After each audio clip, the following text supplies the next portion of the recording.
Welcome back for another week of 8 divisions in 8 weeks on the Talking Sunday podcast, the 2020 NFL preview show. There's only one division left to break down in the NFC, and that's the NFC East. But before we get to it, gotta let you know, we're taking 1 week off next week. There will not be any episodes, but not to worry, we will be back Monday, August 17th in full force for the AFC. But first, don't forget to subscribe, like, and leave a comment below. You can also find me on Twitter, Facebook, and Instagram at the Talking Sunday handle. Oh, we're talking big changes as we head down to the nation's capital, Washington, D.C. Ron Rivera, Jack Del Rio, the Washington football team? What?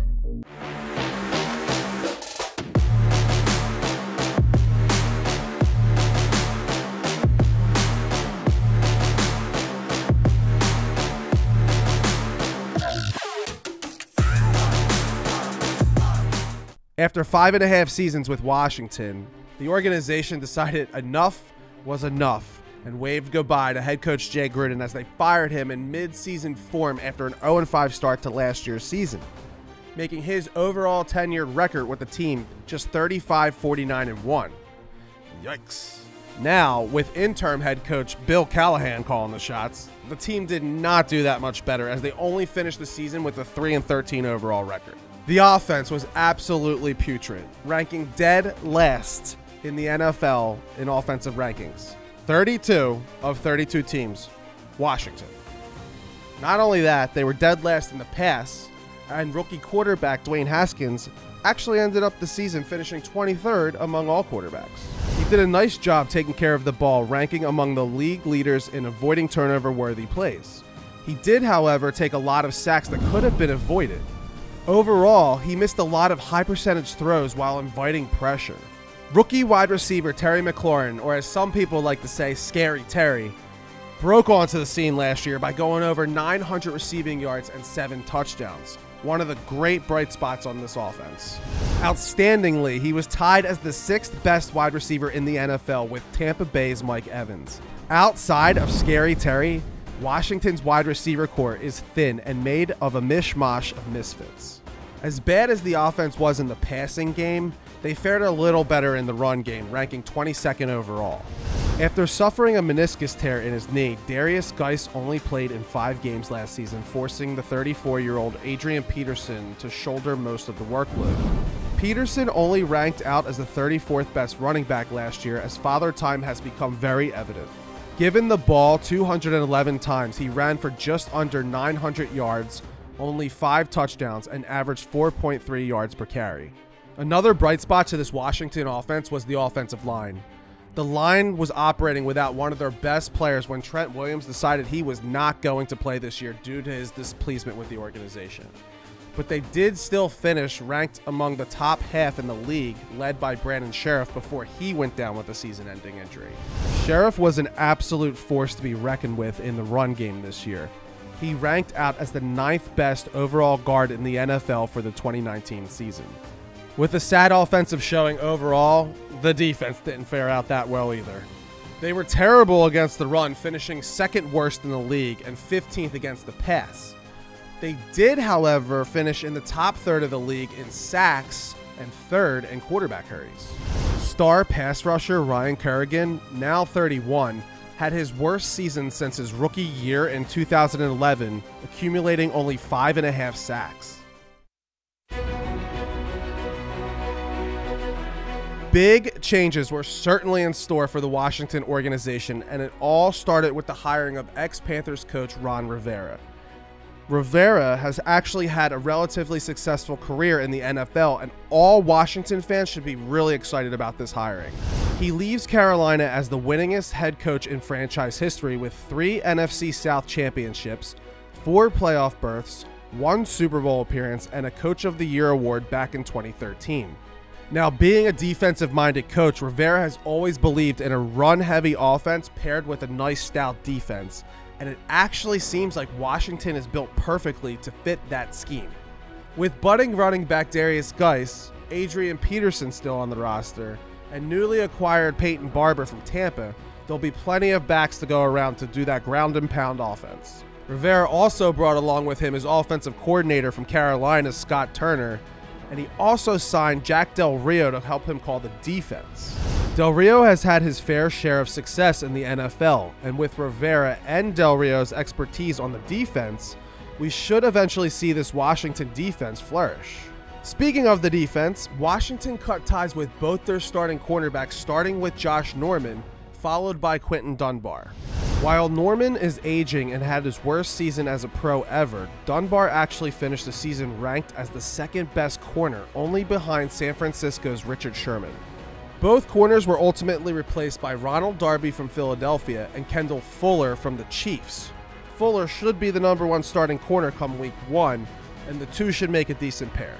After expressing many times his frustration with the organization, Washington perhaps suffered their biggest loss in free agent when they decided to trade offensive tackle Trent Williams, who sat out last year, to the San Francisco 49ers. Williams is considered one of the best tackles in the game, ranking out as a top 10 tackle 5 out of his 9 years as pro.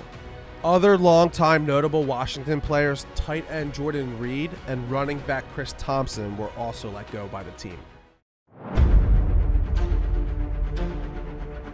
Washington only had 2 picks in the first 3 rounds of this year's draft, but they were sitting real pretty with the #2 overall pick, and after Cincinnati took Joe Burrow with the first pick, the football team was able to land this year's top overall prospect out of any position with the selection of edge rusher Chase Young.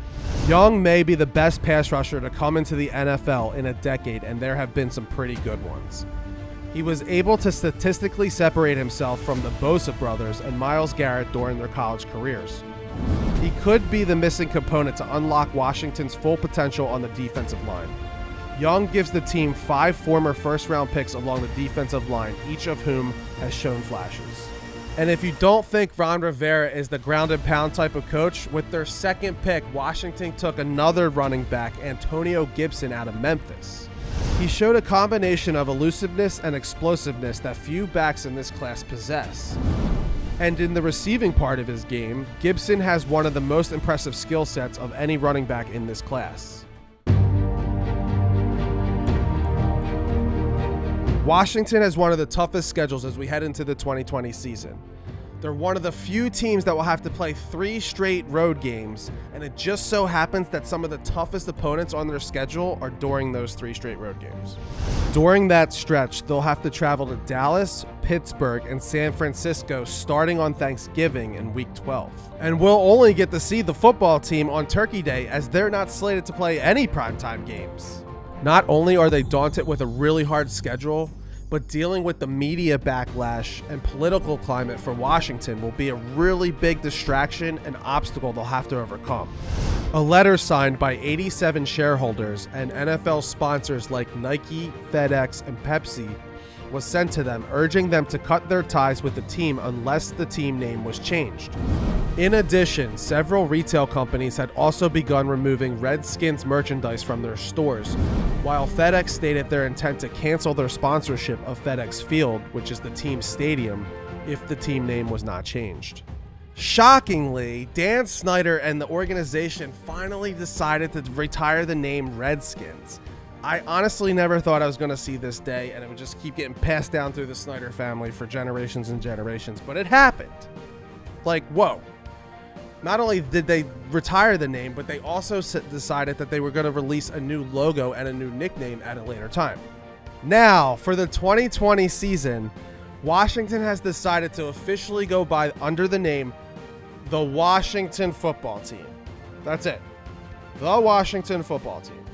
Until they can permanently make a new change, in which head coach Ron Rivera says may take over a year. Now, for those of you out there making fun of it for being a stupid name, no logo, no mascot, first of all, it's just a placeholder. These things take a lot of time. Even if a team has to change its uniform, there's a process that goes through it. There's a lot of testing and phasing, and it needs to be approved. Like, it's not just going to happen overnight. You're asking them to do something crazy within 2 months. That seems dangerous. Also, time the f*** out. The Washington Football Team is still a cooler name than the Cleveland Browns. Okay?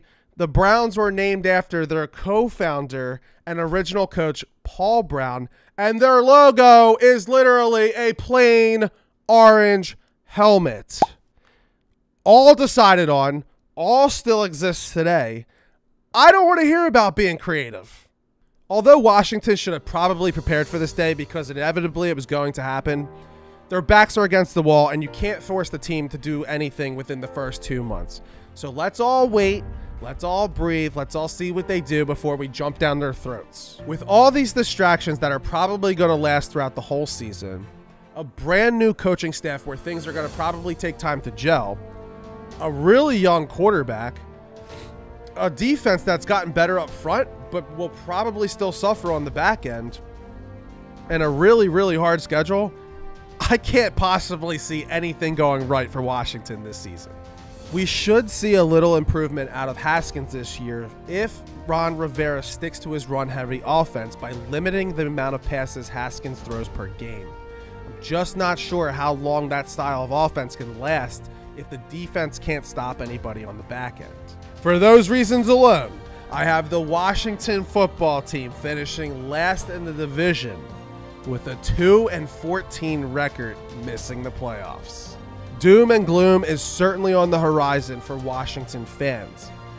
But the good news here is that I'm predicting that Washington gets the #1 overall pick in the 2021 draft, opening the door to the Trevor Lawrence era in Washington, D.C. Lawrence is possibly the best quarterback prospect to come out of college football since Peyton Manning and can really turn this franchise around. With a new team name, new logo, possibly new colors, and the next Peyton Manning, hang in there, DC fans, because the sun always comes out after the storm.